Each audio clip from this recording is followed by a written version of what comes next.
அக்யூபஞ்சரில் நிறைய டாபிக்ஸ் பற்றி தினசரி நாங்கள் உங்களுக்கு ஷார்ட்ஸ் வகையில் கொடுத்துட்டே இருக்கிறோம். நிறைய இன்ஃபர்மேஷன்ஸ் கொடுத்துட்டே இருக்கிறோம். அந்த வகையில் இன்றைக்கி ஒரு வித்தியாசமான டாபிக்ங்க. இப்போ நம்ம இந்த பேஷண்ட்டை ட்ரீட் பண்ணியிருக்கிறோம், இந்த பேஷண்ட்ஸ்க்கு இப்படி ட்ரீட் பண்ண போகிறோம் அப்படிங்கிறத தானே நீங்கள் பார்த்துட்ருக்கீங்க. ஒரு சின்ன ஆடியோ கிளிப் வழியாக நம்ம ட்ரீட் பண்ண பேஷண்ட்டோட டெஸ்டிமோனியலை இன்றைக்கி நம்ம கேட்க போகிறோம். அவங்க ஆடியோ கிளிப்பிங்காக நமக்கு அனுப்பியிருக்காங்க அவங்களோட எக்ஸ்பீரியன்ஸை. உங்களுக்கு நான் ப்ளே பண்ணி காட்டுறேன். பேர் ராஜசுதா. நான் கோயம்புத்தூரில் இருக்கிறேன். என்னோடய ஏஜ் இப்போ 39 ஆகுதுங்க. ஒரு 3 இயர்ஸாக நான் தலைவலியில் ரொம்ப கஷ்டப்பட்டுட்டு இருந்தேன். எவ்வளோ மெடிசின்ஸ் எடுத்தும் எனக்கு கேட்கவே இல்லை. அப்போ தான் மேடமோட ப்ரோக்ராமை டிவியில் பார்த்துட்டு அம்மா ரெஃபர் பண்ணாங்க. எனக்கு அக்குபஞ்சர் பற்றி ஐடியாவும் இல்லை. ஸோ நம்பிக்கை இல்லாமல் தான் நான் வந்தேன். அப்போ எனக்கு இருக்கிற பெயின் சிம்டம்ஸ் எல்லாமே நான் மேடம் கிட்ட எக்ஸ்பிளைன் பண்ணேன். அவங்க ஃபஸ்ட்டு கேட்டதே கேல் பிளடர் ஏதாவது ப்ராப்ளம் இருக்கான்னு தான் கேட்டாங்க. எனக்கு கேல் பிளடரில் ஸ்டோன் இருக்குது, பட் அது பெயினோ இல்லை எந்த இஷ்யூஸோ க்ரியேட் பண்ணதில்லை மேம் சொன்னேன். இல்லை, இந்த தலைவலிக்கு ரூட் ப்ராப்ளமே கேல் பிளடர் தான் சொன்னாங்க. எனக்கு அப்பவும் பெருசாக நம்பிக்கை இல்லை.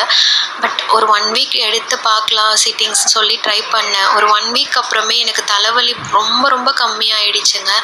ஒரு 1 மந்த் கோர்ஸுக்கு அப்புறம் எனக்கு தலைவலி வரவே இல்லை.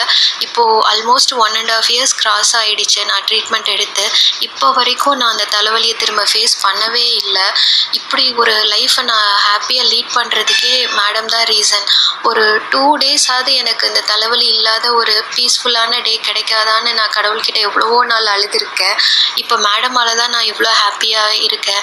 நீங்களும் ஏதாவது பெயினோடையே லைஃப்பை லீட் பண்ணிகிட்ருக்கீங்க, நான் மேடம் கிட்ட கன்சல்ட் பண்ணிவிட்டு அதோட ரூட் ப்ராப்ளம் என்னன்னு தெரிஞ்சு அதுக்கு ப்ராப்பராக ட்ரீட்மெண்ட் எடுத்துக்கோங்க.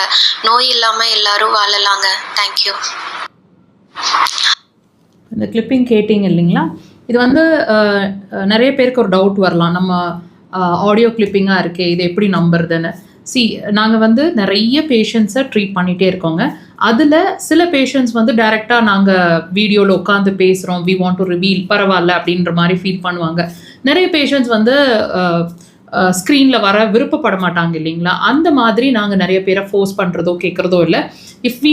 நாங்கள் கேட்கும்போது பரவாயில்லைங்க, நான் ஆடியோ கிளிப் அனுப்புகிறேன் அல்லது நாங்கள் உட்காந்து பேசுகிறோன்னு சொன்னால் அவங்களுக்கு எது கன்வீனியண்ட்டாக இருக்கோ அது மாதிரி அந்த விஷுவலையோ அதை கிளிப்பிங்கையோ கொடுப்போம்.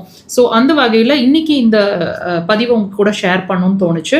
இந்த பேஷண்ட் பேர் Rajasudha. She is coming from நம்மளோட விலாங்குறிச்சி சைட்லேருந்து, கோயம்புத்தூர்லேருந்து தான் வராங்க.